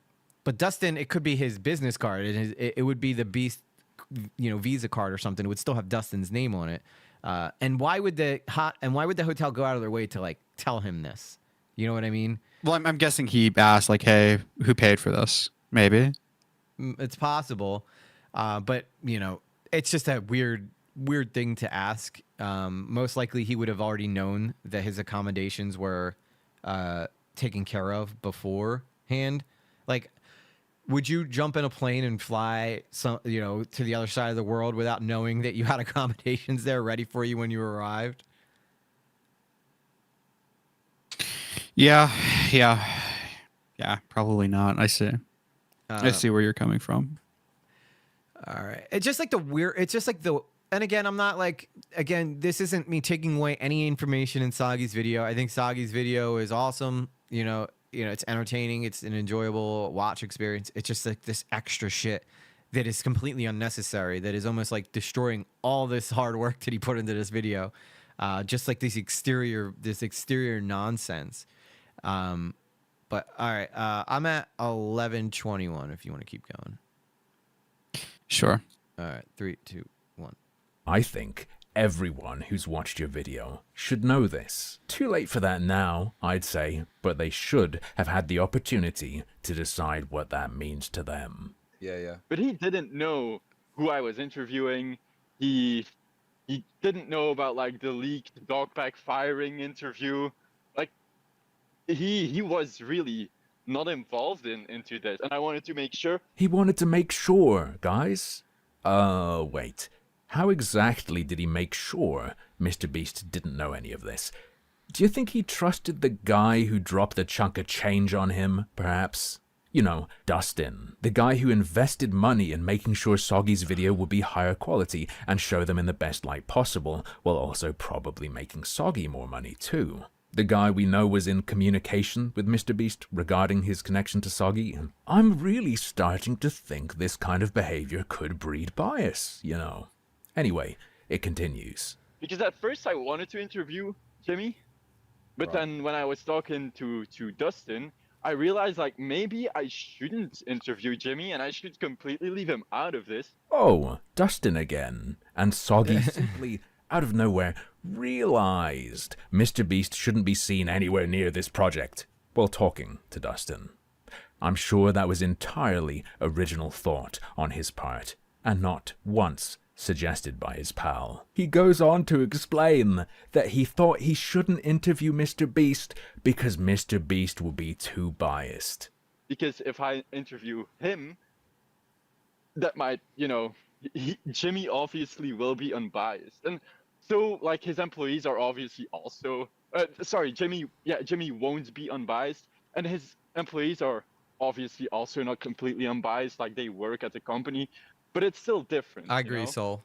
But yeah, those... Me getting plane tickets, hotel stay, not a cause of concern regarding bias at all. No one needs to know, really. Direct access to question and challenge the subject of my investigation? No, he's too biased. I hate that I feel I need to explain this, but that is not a problem if you are competent and not compromised. And if you aren't both of those things, you shouldn't be interviewing anyone because you are just a propaganda sponge. And note, he was happy to interview Dogpack. Dogpack declined, but he would have. Dogpack isn't too biased? Or is it that he's more willing to be adversarial with Dogpack? Seems like he does understand the idea of challenging someone. I understand, though, it gets way harder to be adversarial with people who are paying for stuff for you. And hey, if he had an interview with Mr. Beast after having flights paid for, that looks really bad, doesn't it? Uh-oh. Like you're being 100% undeniably being worked for PR, as opposed to just, 90%. Fun fact time. It doesn't even actually matter if that is what was happening. Through his actions, he's created an appearance of impropriety. This is still doing something wrong, as even if what you're presenting is all true, it does a disservice to the truth by leading people to doubt it. Now, on that point of things being true or getting things right, maybe this guy rules at debunking Dogpack 9 times out of 10. I lack some of the necessary context on certain things and didn't care to check others. It's an interesting point, Daniels. It did stand out to me as I casually watched. Like Dogpack's claim that he thinks a promise of Mr. Beast and crew signatures, where the Mr. Beast signature isn't scribed by him, is fraud. As in, false advertising. Specifically, not forgery, as Soggy will imply Dogpack is suggesting. So here's a clip of Tyler forging, or maybe not forging, using Mr. Beast's signature. And that devalues it as a collector's item. You know, some people bought these shirts as collector's items or even investments, and this puts into question the authenticity of all Mr. Beast signed merch, which otherwise could have been very valuable one day. Soggy tries to shoot that down by stating that you can legally sign things on others' behalf if given consent, and by asserting that that doesn't devalue the signature. Completely legal and fine to use someone else's signature if they gave you formal consent to do so, and it doesn't devalue the signature. I'm sorry. All right, pause it right there. Opinions on the shirt thing, MROW. I mean, obviously, okay. A little bit retarded, I think. Obviously, it devalues it. But if nobody knew, it wouldn't be devalued. So the fact that people know inherently devalues all of the merch to some extent, because we don't know 100% without a shadow of a doubt that Mr. Beast signed, or like what Mr. Beast signed and what he didn't sign.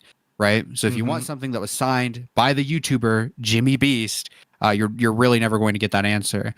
Especially if it was something that was signed during that stream. Yep. Or especially if it was signed during like a giveaway or during like a merch drop or something like that. So inherently there is a devalue of merch. I think maybe if he's talking legally, sure. But if we're talking just like market value and what people want to buy and what people want, like if you're buying something that was signed by someone famous, you're going to want something that was signed by that person who is famous, not someone who signed it on the other person's behalf who was given consent, obviously. So a little silly to bring that up, I feel. But yeah, I mean, the overarching thing though is like, you know, is this proof that Soggy is kind of fell for this PR thing a little bit by coming up with this absolutely terrible take when it comes to these shirts? It's like being like, I got this Metallica CD. Oh, is that, you know, the drummer's signature? No, it's the drummer's text signature, even better. You know, it's the same thing. Like, no, it's not. You know, that's essentially the argument that Soggy was making. And you think Soggy only makes that argument because, you know, he knew he was getting flown out and was feeling a little charitable during that part of the video? I don't think that's the case. I think he's just being super hypercritical of Dogpack. I think it's reasonable to say that he was going at it from like a legal perspective. Like legally, hey, this isn't actually illegal because it's okay to use someone's signature if they give you consent.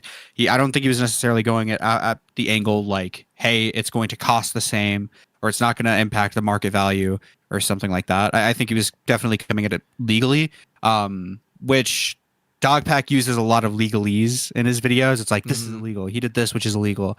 So I get why he would want to do that, but he could have been more clear on what that meant. He's like, hey, to be clear, legally, this is not illegal. Dogpack is not doing his research here. He doesn't know what he's talking about. That being said, it's probably wrong to have other people sign on your behalf because it is going to impact, you know, the market value of something that was signed or promised to be signed by you or something like that. He definitely could have been more clear. Fair point. Yes, Vincent Martin, this is Harmful Opinions video. This is the one he didn't release this one today. This is the one he released yesterday. I'm at 15:56 if you want to continue. Sure. All right, 3, 2, 1. A lot of people apparently love his video. Maybe if you're invested, then it's fun to watch him tear into Dogpack. But the guy's dumb as a brick. He doesn't even comprehend the exceedingly simple-to-understand critique of fellow mental invalid Dogpack here. It's like watching Beatles fight. One more little thing before we push on that just came to mind. I couldn't stop laughing at the first interview in this video. See, Dogpack got his hands on a clip of a guy that was recorded without his knowledge and leaked him. This led to people recognizing him. Soggy interviewed this guy over the web. Guess he didn't need to fly out for this one. He interviewed him and got him to state over and over how much harm his statements being leaked has caused him, his finances, and his relationships due to what he said, demonstrating over and over how much incentive he has to now lie and sweep up after himself, saying he was bullshitting in the secret recording, and didn't, for 1 millisecond, touch on that possibility, just ate it right up. Alright, despite the title of this video, that's enough Soggy bashing. Time to grab Beast by the horns. Or at least a handful of Beast employees. I think it's obvious why Mr. Beast wouldn't want to be associated directly with any of this, even if he's aware already. But there are more people involved than those I've introduced so far. Soggy flew out and interviewed multiple Beast employees. Funnily enough, he actually name-doxed one with a crappy sensor before fixing it, by the way, but that's not important. He talked to a few of them and, in my opinion, they acted like unprofessional losers. We are talking about current employees of Beast flying an influencer out to be a mouthpiece for their gossip against an ex-employee, including a hiring manager who used to be Mr. Beast's HR. When someone reports something to HR, which would have been me at the We remember Kara, don't we, Soul? years ago. Their attacks really started with a cringe leaked recording of Dogpack being fired, and eventually led to people painting him as a pest to be around. Can you tell me a bit about your relationship with Dawson during both of you guys working there? Was there something that felt off? Yeah, so I mean, me and Dawson were cordial. Like, I tried to keep it professional. I think he tried his best to keep it professional, but I will say it was a little uncomfortable with just me and him in the office. He was a seemed creep. Disinterested in creeping on the women. Genuine connections with people at the company.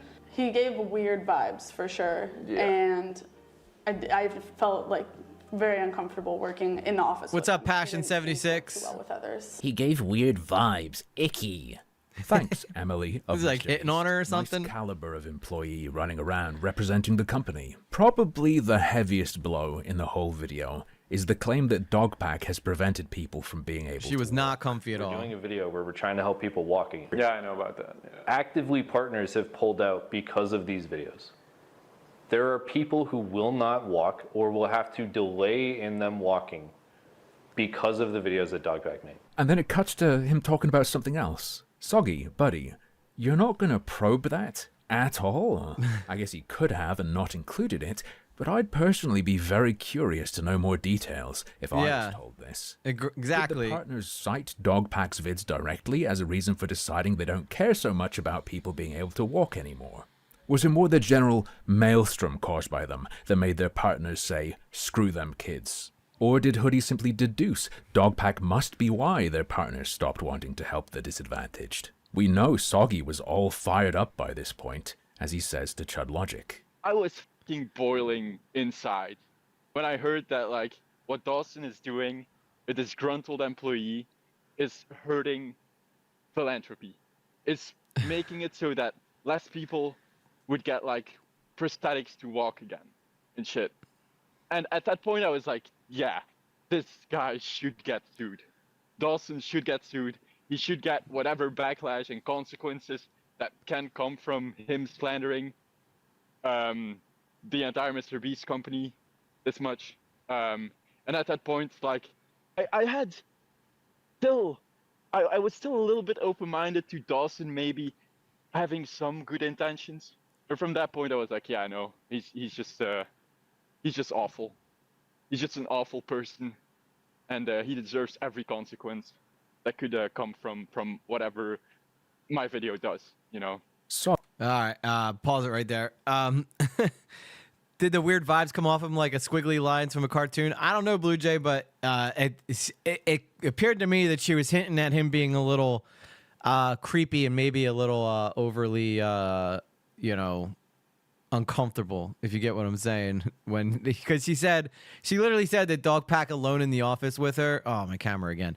The Dogpack alone in the office with her definitely seemed, it made her uncomfortable, which, you can read between the lines on that.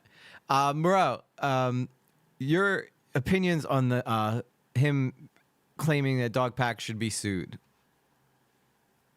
If there has been genuine slander, absolutely. It seems like Dogpack and Rosanna, not that I necessarily think Rosanna should similarly be sued, but just in the case of both of them, they're very vindictive. They don't have a good reason to go after Mr. Beast and the company as a whole. It seems like they're very, very vindictive, very hateful people, and they don't really care about getting the truth out. They care about making Mr. Beast look bad. I would agree. I literally think that is the definition of slander. It's like lying with malice, like lying with the intent to like make someone look worse, right? If you make a genuine mistake and you like don't intend to make this person look worse or something, that can't be slander. Slander literally entails malice. So yes, absolutely. If Dogpack is like maliciously lying about Mr. Beast, or anything like that, which I believe he has in a couple circumstances. Absolutely. I don't think this should be something that should be let slide.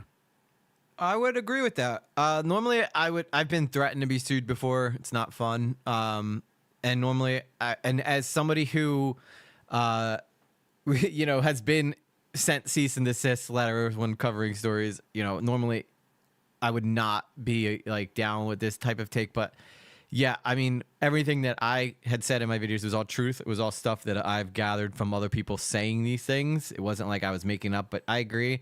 A lot of this stuff has been taken completely out of context, especially Rosanna Pansino. A lot of this. Rosanna should 1000% be sued for the fucking work group chat. If there's any way she could get sued for that, 1000%, dude.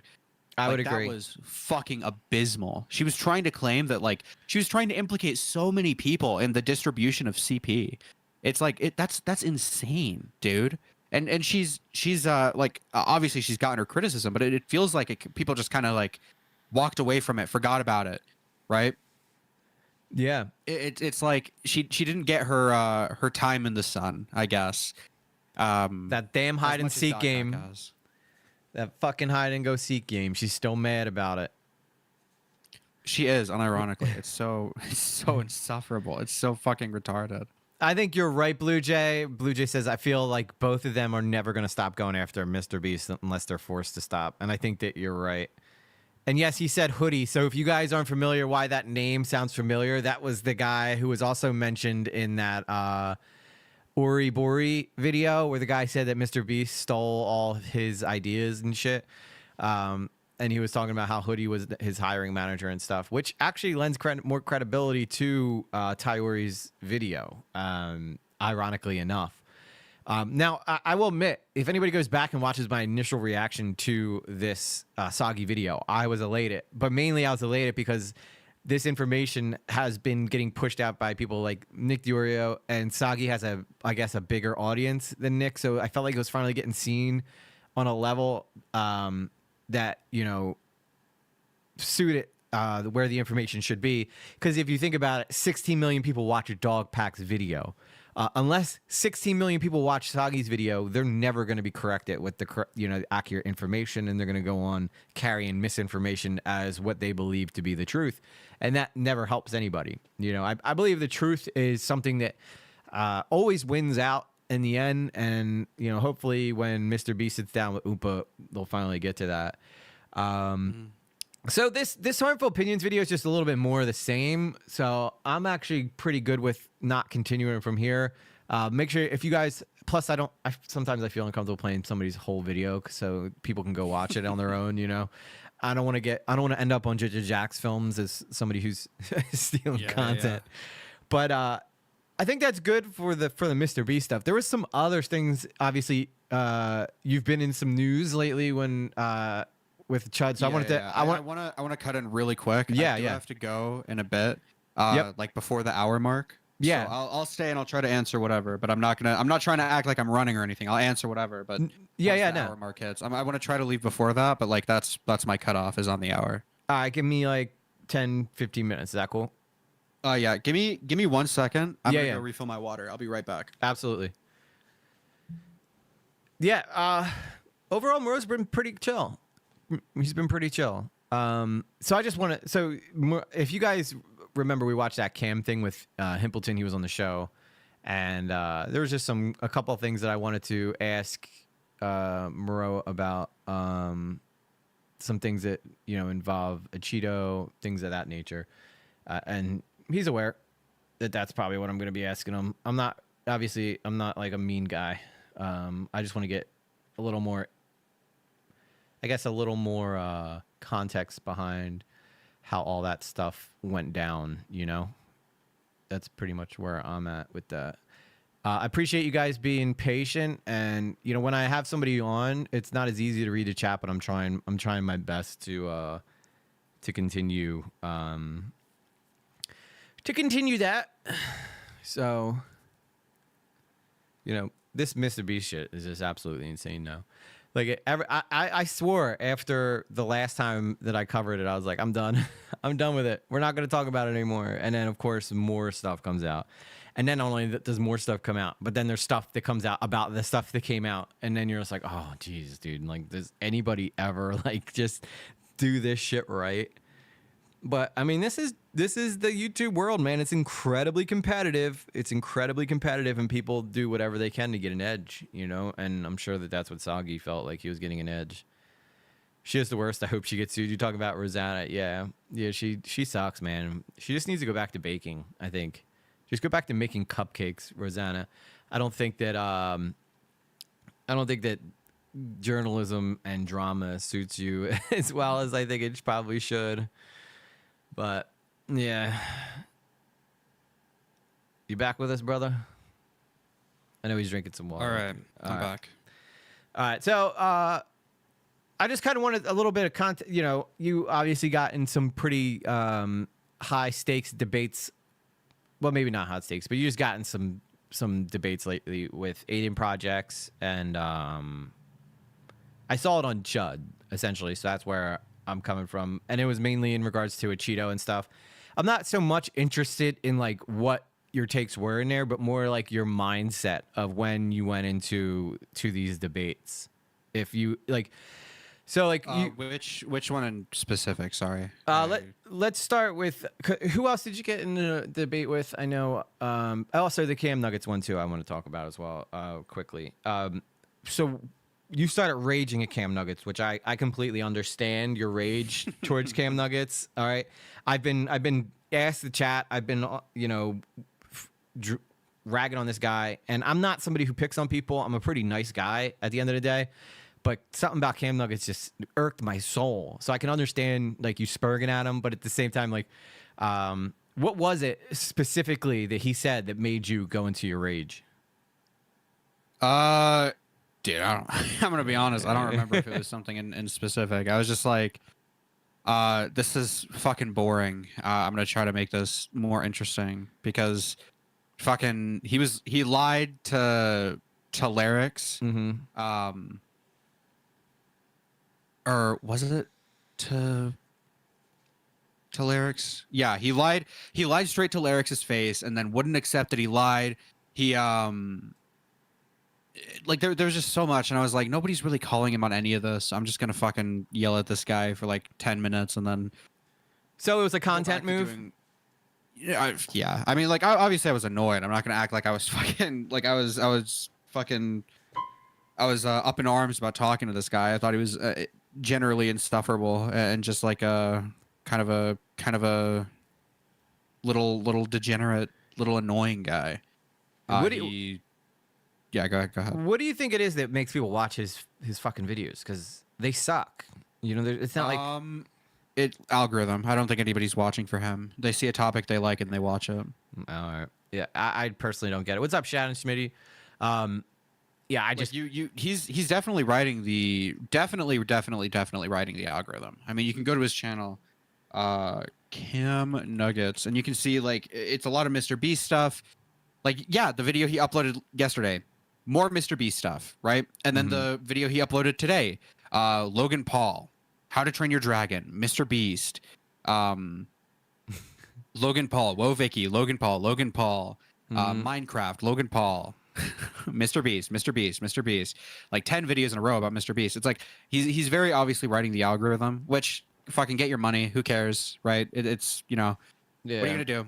Get your money. But at the same time, it feels like the only people that are watching his videos are not content creators and not people who really care about what he's saying.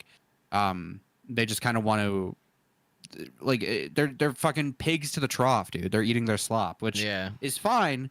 But if you have an audience kind of like that, you're never really going to get a lot of criticism, and you're never really going to improve unless you make yourself. Like, look at me. I've been making videos for about a year now, but I've never really been in any part of the community up until recently, right? So like this is my first real time getting any form of criticism. So like I know this firsthand. Like you're gonna be making videos for potentially years without talking to any creators, without getting any form of criticism, and then out of nowhere it's gonna hit you like a train, which is kind of what's happening to Cam Nuggets right now. The only issue I guess with him is he's not really owning up to any of it. He's trying to get out of it, and he's trying to look as good as possible. When it's fine to look bad, nobody's gonna care if you look bad as long as you're like, yeah, I did that. You know, my bad. I'll try not to do it again.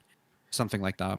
Do you feel like I relate to you? I've been doing it about the same amount of time. I feel like there's a little group of us who've been doing it for the past year, and we've kind of been in our own separate circles until recently, where a lot of us are starting to, you know, realize that collaborating is beneficial for everybody.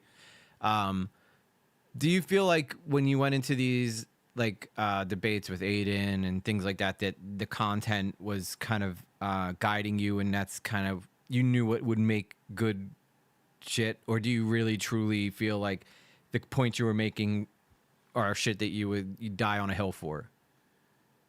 With let's talk about the Cheeto one. Not with Cam. I feel like you were 100% based with Cam, but let's go with the yeah, I'd have no disagreements. Maybe I probably would have been a little more strategical, because I feel like there was a lot of information that probably could have, you know, needed. But I know you're, you know, blood sports. We're all familiar with that term in this community, and it makes for good, you know, the more you, I don't think if you didn't spurg out, people might not have watched that video as much. So you definitely know what brings people to the table. Now, going with the Cheeto thing, you got into a debate with Aiden Projects over a Cheeto. For anybody who's not familiar with the situation, a Cheeto was accused of inappropriately, you know, kind of talking with a girl, and some people were accusing her of taking advantage of a mentally ill girl to make some kind of shrine for himself. I'm not 100% sure with it, but more, not so much I care about the incident itself, but more about your mentality going into it. Did you go to debate Aiden mainly because you know, first off, Aiden's stream at that point was incredibly boring, and it didn't get exciting till you joined?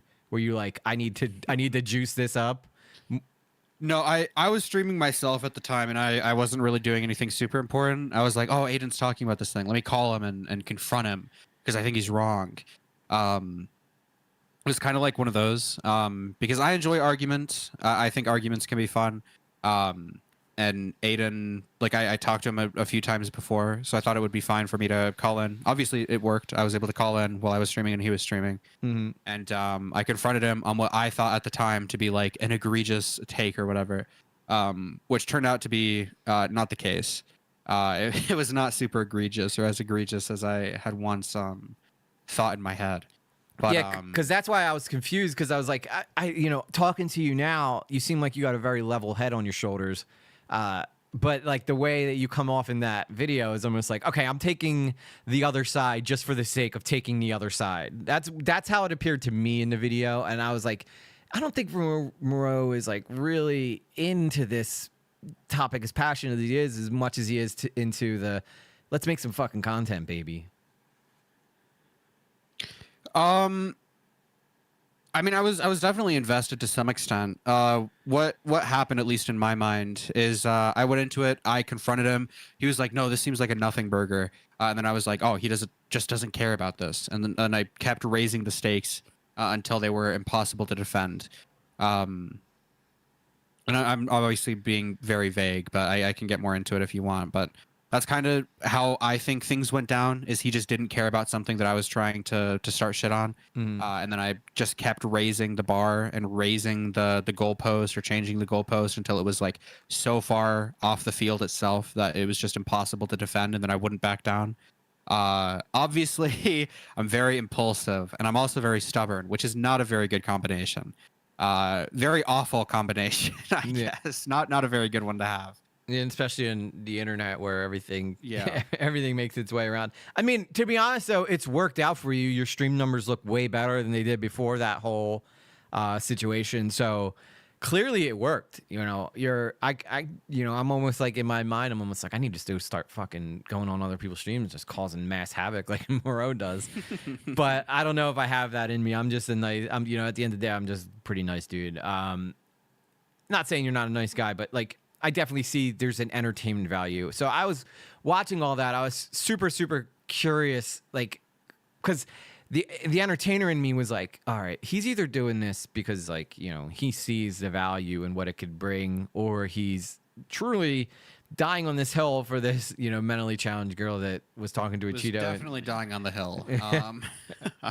I'm gonna be honest, man. Like at the time, I genuinely thought I had like a good point. This wasn't something that I brought to anybody behind the scenes and like asked like what they genuinely thought about it. Like I talked about it behind the scenes, but I wasn't like, what do you think? Like, what do you think we should call this? Like, what is the label we should call this? It wasn't anything about that. I was just like, yeah, this is awesome. Like, it was like, look at this thing that I found. This is fucking cool. So you discovered that? What was that? So you discovered that information? Like the yeah, Cheetos? it was a while ago. I knew about this for a while, but I didn't really like. There was no way I could bring it up feasibly, so I just like didn't really talk about it. But then Aiden was talking about it, and it was also going to like have a part in the video that I was making, which is now not being made because I am definitely not the one to speak on a Cheeto at this point. But that makes a lot more sense, though, now that you discovered information that you found to be valuable, and then to see someone brush it off. Okay, this makes a lot more sense to me now than it did originally. I thought you were just like Aiden, this, you know, and he's like, this is a nothing burger. But now knowing that you found that information, you getting upset that he wasn't taking it seriously, I guess that makes a lot more sense to me why you took the route you did. I thought you were literally doing it just for like entertainment, baby, let's go.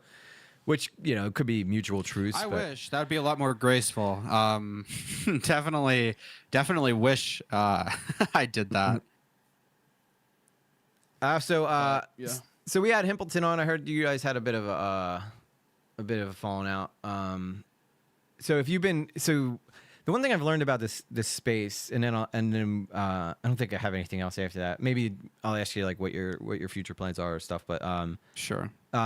The one thing I learned about the space is like we can tend to be very sensitive while at the same time being incredibly stubborn and very you know, I think part of the reason that people enter the space is because they feel confident in their ability to make logical takes and their ability to convey arguments, which, you know, leads to a lot of conflict in the space.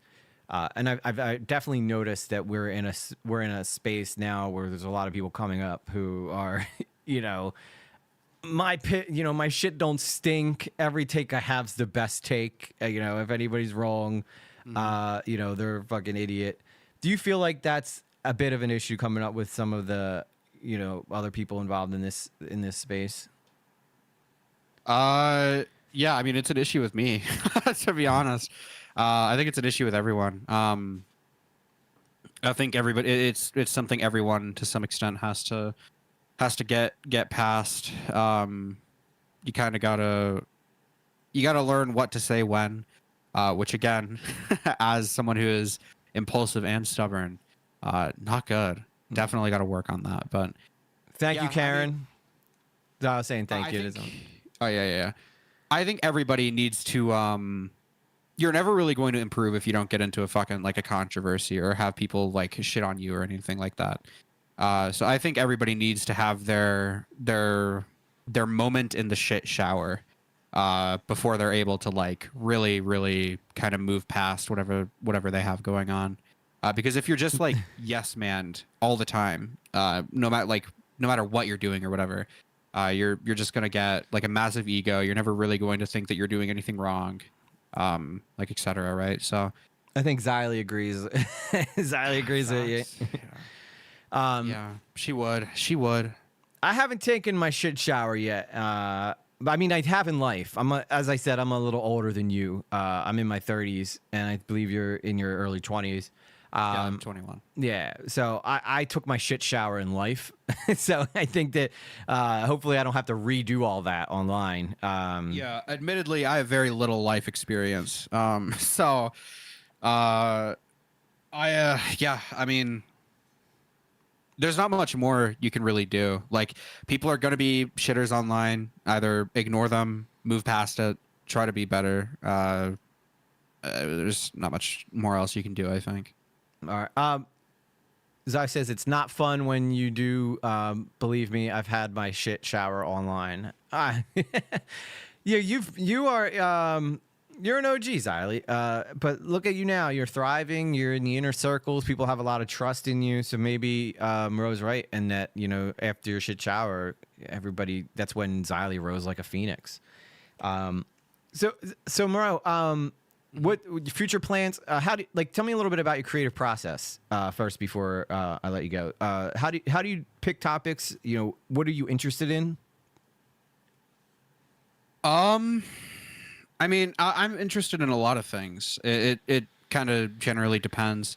I think like cases involving like obviously my main channel is pretty much save for a couple of videos just about like internet pedos and stuff like that. Like that is topics it's very easy to write around because you're literally just like, and then this guy did this, and then like you just go through the whatever. And then on streams, I just enjoy talking and fucking around with whatever topic, and like kind of just laughing at it, trying not to take anything too seriously, I guess. Like if there's some internet drama, dude, none of this shit fucking matters, okay? You need to laugh at it and then kind of move on. If you get stuck on something, you're never going to get off of it. So I don't have like a bias towards content I cover, I guess, just whatever I find to be interesting. And then I try to make it funny and entertaining if I'm doing it live. And then when it comes to like making an edited video or something, like I want there to, one, be good evidence, and then two, the story to be interesting. Because I'm never going to be able to make a video about like a big topic before a larger creator, right? Like I'm never going to beat someone. Like when Turkey Tom made his Chris Tyson video, I was working on one, and then he released his, and I watched it, and I was like, this is literally just everything I wanted to say. No point in making mine. So I'm never going to beat someone in a like a frontline story like that, I guess. But I do want to like I love making videos. I haven't in a while. I do want to get one out before the end of the year at least. But I do want to like I want the topic to be interesting. And I want the topic to be like unique. So I want it to be something that nobody's talked about, but also I want it to be like recognizable and interesting and like a good, like an entertaining story to watch unfold, I guess. If that makes sense. Sorry, I think I yapped a lot there. But... No, it's really cool, man. Who are some of your influences? Grey Dragon 777 like some of the people who you watch the channel. I'm not sure exactly. Bedhead Bernie is probably the biggest one. Old Turkey Tom I like a lot. I don't really like his newer videos, but old Turkey Tom, like when he made the Shadman video, when he made like a lot of those videos from a couple years ago, I really like that. June the King I like a lot. June the King's videos are very professional, which I don't think I ever want to be as professional as that. But I do enjoy what he is like. I see the appeal, like stuff like that. Steinful and Brandon FM have like really interesting editing, which I like. Yeah, I think that answers that maybe. Yeah. Well, MROW, thank you so much for coming on and hanging out with me, brother. I know I know you gotta tell people where they could find you and when you stream, so they can come check you out. My Chinese assistant has a Twitter, Liquid MROW on Twitter. She also reads the donos out on stream, and then live at MROW Live on YouTube, and then at MROW Real. No spaces on YouTube as well, I believe is where you can find me. Awesome. Well, thank you, brother. I know you got to go. Appreciate. Yeah, of course, dude. It was really nice meeting you. You have access to my channel now. If you ever want to pop in and if I'm talking about a topic and you want to pop in and give your 2 cents, you're more than welcome. Yeah, of course. Cool talking to you. All right, brother. Take it easy, man. Yep. All right, ladies and gentlemen, that was MROW, everybody. Much more chill than I expected him to be. You know, his reputation, I guess, doesn't precede him because, you know, a lot of my exposure to MROW was what was going on with him and Chud. Not him and Chud, but him on Chud, I guess, would be a more appropriate example of that. So I think that, you know, he was actually pretty smart kid. Very, you know, he has seems like he has like a lot of really good takes. A lot of takes that are, you know, like he said, you know, him going through the shit helped form, I guess, a new version of himself, which I think is good. I haven't checked out his main channel, so I'm definitely going to have to go take a look at that. Also, I think we have a lot of cool, awesome guests that are going to be jumping on stream in the future. I think we're going to have.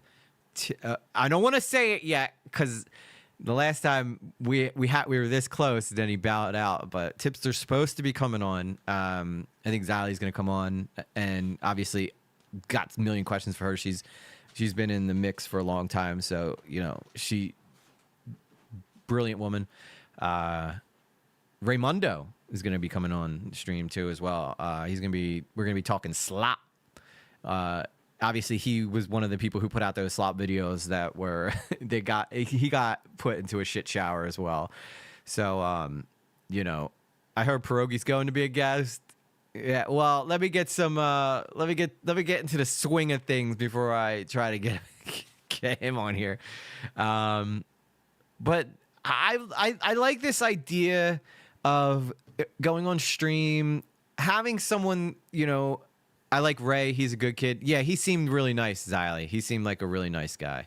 So I'm excited to talk to him. So we had Dan Frampton on yesterday, and I think it just makes these conversations so much more fun when you have someone to bounce ideas off of, as opposed to just me sitting here trying to entertain you for like 3 hours. I think it's a much more authentic experience when you could see someone. See, me and MROW didn't agree on everything, but we didn't end up getting into a spurging shouting match either. We both were like, open to each other's critiques, which I think is awesome. I think that's how it should be.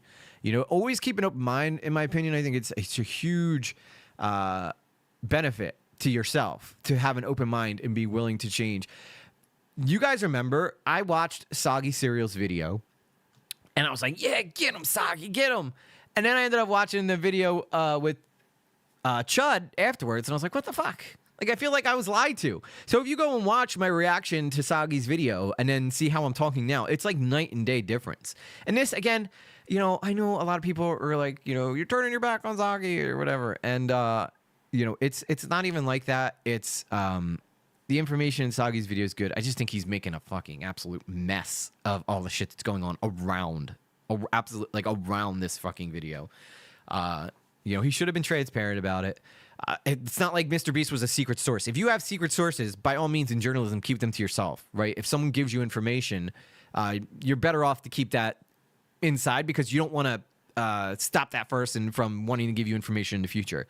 But this wasn't a secret source. I mean, he put in his video that he was flying out to Mr. Beast. He was interviewing the people here. So,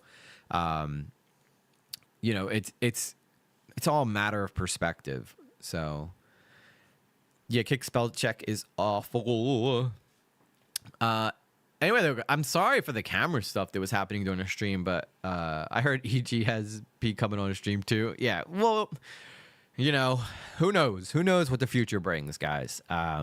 All I know is that I'm excited to use these live streams now to talk with others. For the longest time, it was just me and y'all, right? Me and y'all.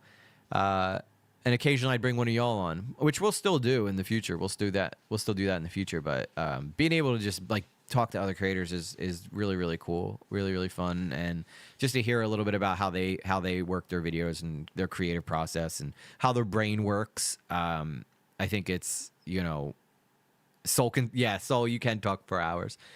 But I think it's fun. I think it's an interesting thing that I don't think we do. Usually if people in commentary come together to talk, it's usually to debate or it's usually to, talk topic only. But I'm definitely just as interested in how they organize their ideas and how they do their videos as much as I am in what their opinions are. As you saw in this, I talked with MROW about Soggy's video, and then immediately afterwards we were talking about, how he makes videos and stuff like that, and I think that's pretty cool. Bro has to be ready for a P raid. Yeah. I don't know if P would ever raid me, but that would be pretty cool. I don't expect that to ever happen, but if it did, I wouldn't hate it. I heard EG doesn't like us anymore now that he's more famous.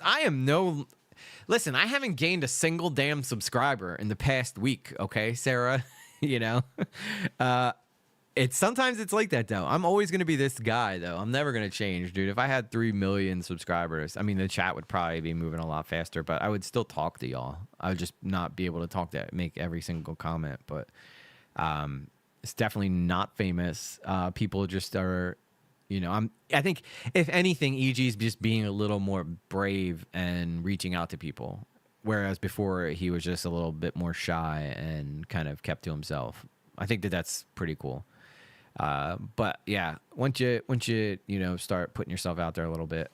I'm really excited for the future of the channel, though. I think this music thing that we're doing with the commentary videos is nobody else is doing that. I'm the only person doing that, so I think that's kind of neat.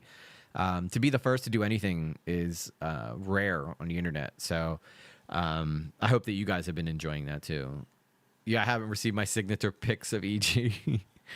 Well, I'm gonna send you my feet pics, guys. Guess what? I'm gonna Rosanna Pansini you all and start putting myself on Wiki Feet. It comes in waves. Yeah, it seems that way, Master Toothpick. It definitely seems that way, that it just comes in waves. But make sure you guys go check out MROW. He seems like a chill kid. He's going to be fine. I can't believe he only does like one video a year, though, on his main channel. He must put some serious dedication into them videos. I tried to put the link up there. I'll put it in Discord. I heard EG is a foot model. Yo, don't even... I'm telling you guys right now, my feet, they look like ladies' feet. My toes are perfectly proportioned to the next one, which is impressive considering that I work outside and I wear like work boots all day. I think my feet look pretty nice. But I thought you promised us the calendar. Yeah, the dog poop calendar. Maybe I should. Maybe I should start taking. I don't know, guys. We're not big enough for no merch yet. We ain't big enough for no merch. I said at 10,000 subscribers, we would start doing merch, and that's my hard number, right? 100,000 subscribers, I release my performance of Jesus Christ and Jesus Christ Superstar. But anyway, guys, I think that's where we're gonna wrap up tonight, though. As always, you guys are freaking awesome. Special thanks to Moreau. Thank you, Xylee. Thank you, Xylee, for hanging out in the chat. A future guest. When she comes back, she's gonna teach me how to do this shit. I guess teach me how to run OBS without messing my shit up, and so that should be pretty fun. And maybe I won't dox myself in the future. So the future's bright, though, guys. That's all. We don't give up. We don't give up, and we never surrender. And there'll be more videos coming too. So really excited for that. Really excited for that. Xylee, I hope you're enjoying your time away from the computer and enjoying being outside. And this is why Xylie's so based, though, because Xylee stays in reality. That's why she's so good at like conveying her points, because she's still, she's not too big for her britches. She keeps it real. She talks to people. She knows what's going on in the real world. I think a lot of problems that people have, like maybe Blow Blacks, for instance, ain't is no bad question when there's money involved, and that's on God. He doesn't leave the computer. Daniel's crew super chatted $2. Have a good night. I think it's a big reason why a lot of people end up in the situations they are. Yeah, Xylee's awesome. If you got, again, I'm pretty sure at this point you guys all probably are subscribed to Xylee, but if you're not, go. What are you waiting for? Go subscribe to Xylee. Thank you, Daniel's crew. I really appreciate the $2. Thank you. Let's give you that. I know you don't like these, but you get it anyway. Thank you so much. Everybody, have a good night, and I guess I'll see you guys on Tuesday. Unless I do a random stream this weekend, in which case, stay tuned to the Discord, and I'll let you know if I'm going to be doing that. Sadhorn? You want Sadhorn? Okay, here's Sadhorn. Thank you, Xylee. That wasn't for Xylee. That was for because Soul likes hearing Sadhorn. All right, everybody. Much love. Peace out, Girl Scouts. And I'll see you guys on the next